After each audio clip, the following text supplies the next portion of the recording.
she had a lot of reservations about coming back to the character, and I think, we can all understand that at the age of 60 plus a little bit.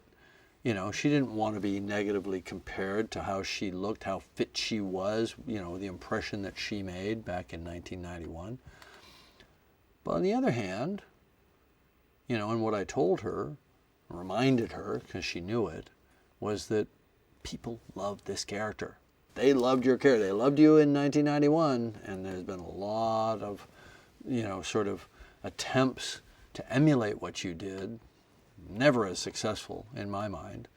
The combination of the physicality with the nuanced performance. And I think people would be very curious to see where Sarah is today, what she's like, emotionally, mentally, physically, And Linda took on the physical challenge. She trained for 3 months for the movie in 91. And I mean, Linda is just one of these incredibly annoying people that just walks past a stack of weights and builds muscle. She could just smell the weights and she builds muscle, right?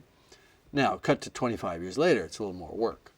So she trained for a year with a guy named Mackie Shilstone that was a guy who like trained quarterbacks and champion boxers and things like that, like really top athletes who were just past the cusp of their prime and holding on to their multi-$100 million a year careers.